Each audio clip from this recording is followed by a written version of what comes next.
Hey, what's up, people? Pizowell here, and today I want to talk to you guys about 1980s Prom Night. Now, this is partially going to be a review of the movie as well as a review of the upcoming 101 Films limited edition Blu-ray release. And Prom Night, in my opinion, is the textbook murder mystery slasher movie. It created all of the tropes that pretty much every single murder mystery slasher movie since has followed. You've got the cast of characters who are either going to turn out to be victims or suspects. You've got red herrings aplenty. You've got plot twists. You've got the shocking reveal. Pretty much every murder mystery slasher movie since has followed those tropes. I mean, look at the 90s slasher movies. There's a reason why characters in Scream reference Prom Night half a dozen times throughout that movie. I Know What You Did Last Summer. Look at Urban Legend. Look at Valentine. Those are all created off of the template that Prom Night set. Another staple of murder mystery slasher movies that Prom Night established that I personally just dig in these kinds of movies is the sins of your past catching up with you in the present. I don't know. I always find that really interesting in these kinds of movies, or just in horror movies or thrillers in general that have that kind of setup. I don't feel the need to bore you guys with a plot synopsis for Prom Night. I'm just going to assume that most of you have already seen the film, and what few of you who haven't at least know of Prom Night.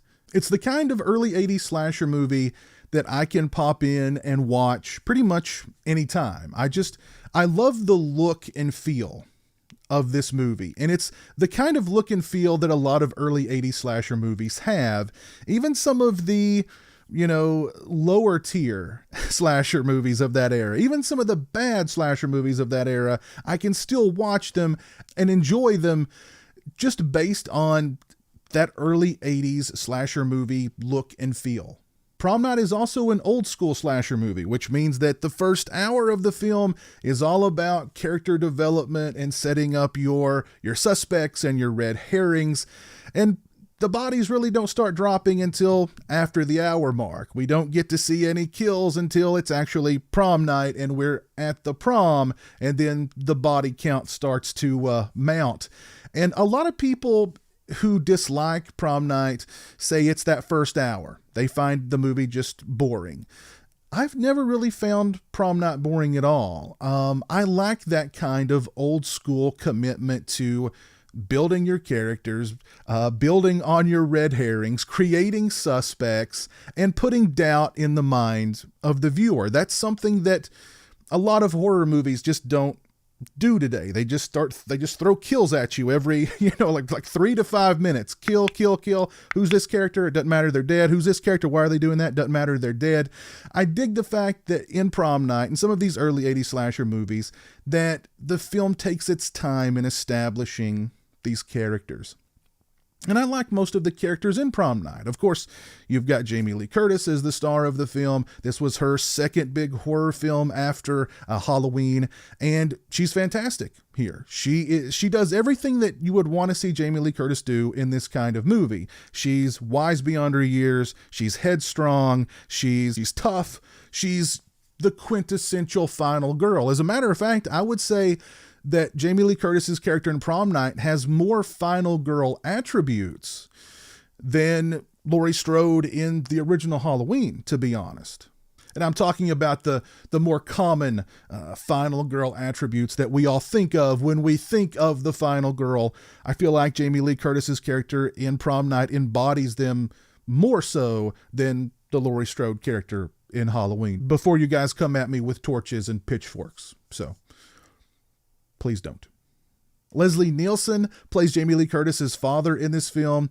And the first time I saw Prom Night, I was really taken aback at seeing Frank Drebin from Naked Gun being dramatic and not being Frank Drebin from The Naked Gun. But Leslie Nielsen delivers a fine performance in this movie. All of the other characters in the film I find to be likable, but also there's some other depth to the characters because of this past sin that they committed that is being visited upon them now. So I find that there's a little extra depth to these characters in Prom Night. As far as the slasher movie elements are concerned, Prom Night is definitely not the most graphic or the bloodiest slasher movie out there. With this movie, it's more about the lead up to the kill than the kill itself. It's more about the chase. It's more about the cat and mouse elements, the suspense, than it is delivering, a bloody, gory, graphic kill. I can see a lot of people having issues with that. Personally, I don't. Prom Night also gives us a killer who is somewhat sympathetic, and the ending of the movie is really, it's a sad ending. It's a real kind of a downer ending. And I've heard from numerous people over the years who've told me how much this movie has meant to them, particularly the ending of Prom Night, and what kind of emotional impact that the ending of this film had on them. I'm a fan of Prom Night. Again, it's the kind of early 80s slasher movie that I can pop in and watch pretty much anytime and have a great time while watching it. If you've not seen Prom Night, go check out Prom Night. This upcoming limited edition Blu-ray release from 101 Films would be a great way to introduce yourself to Prom Night. If you're a fan of Prom Night, you definitely want to look into picking up this 101 Films limited edition Blu-ray release and add it to your collection. Now, I can't tell you anything about the packaging for this release because 101 Films sent me a check disc for the purposes of this review. I do know that the release will come with a booklet and with a very cool looking slipcase. This release is also Region B only, so you will have to have a Region B Blu-ray player or a region-free Blu-ray player in order to play it. As far as the picture quality and sound quality on this release, I thought they were both fantastic. However, when it comes to Prom Night on Blu-ray, most people will say that the preeminent release is the Synapse Films release from a few years ago, which was done, it was a 4K restoration of the film, and it looked fantastic on that release. And I'm sure I'm going to get a lot of people in the comments section asking me which release is better or wanting me to compare the releases. I did not compare the Synapse Prom Night release to the 101 Films Prom Night release. I did not put them side by side to compare which one is better as far as picture quality is concerned. And there was no information about the transfer on this release, either from the press release that I received with the check disc or from anything that I could find online. So I have no idea what kind of restoration this is or what kind of scan or where it's sourced from. I could not find that information. I will say that the picture quality on this release was pretty darn good. Now, the knock on Prom Night, on pretty much all of its prior releases, aside from the Synapse Films Blu-ray, is how dark it is. This release is very much lightened up in a lot of those very dark areas.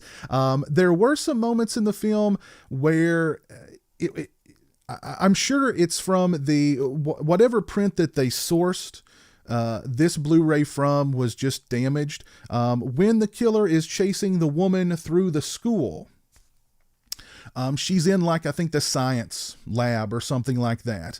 During that sequence, there was a lot of damage to the image.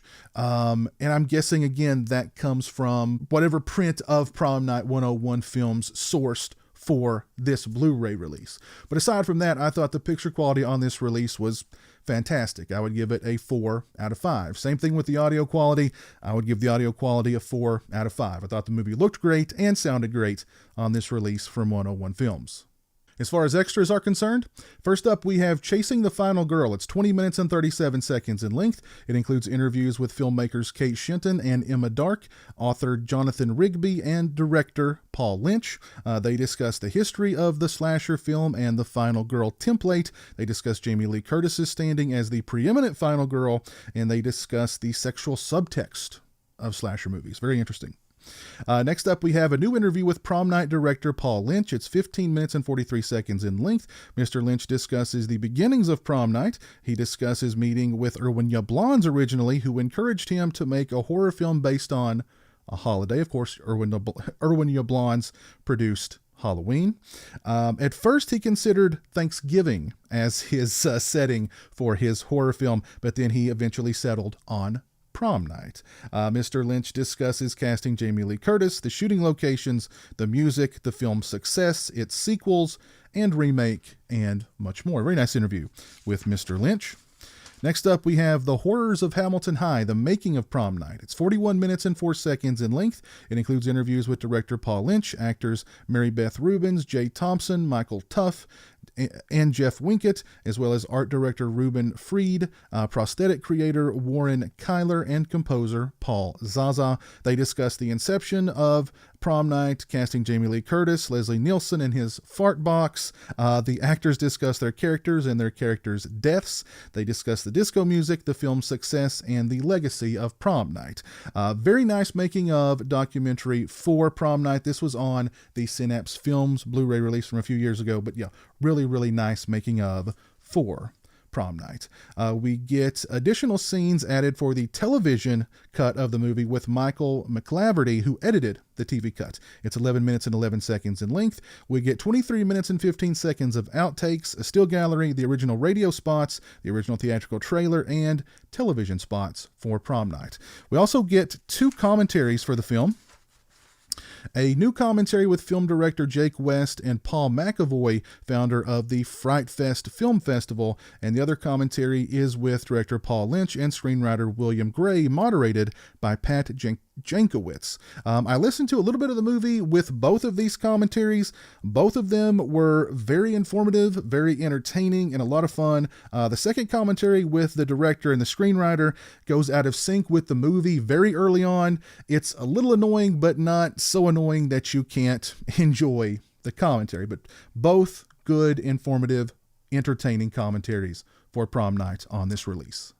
This is a really nice Blu-ray release for Prom Night from the folks over at 101 Films. I'll post a link to their website in the description. Go over and check them out. You've got some really nice picture quality and sound quality on here. You've got new extras. You've got old extras.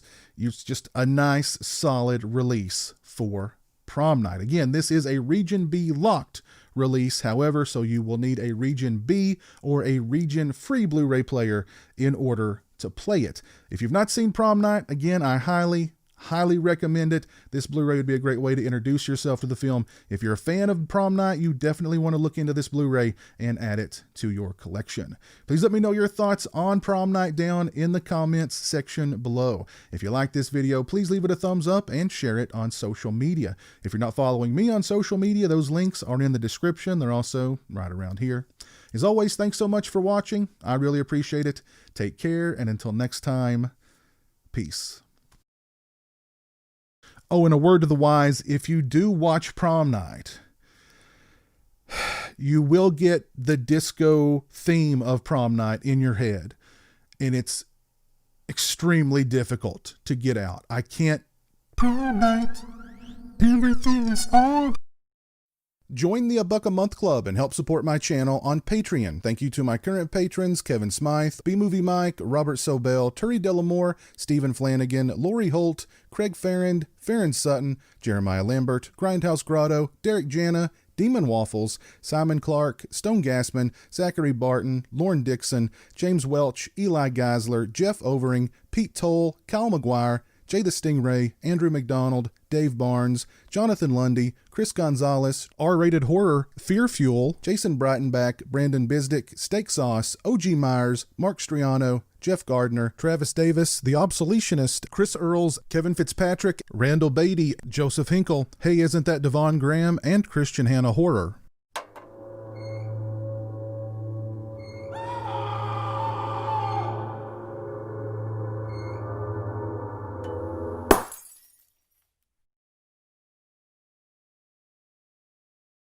Say hello to the internet, Jeremy. Hello to the internet.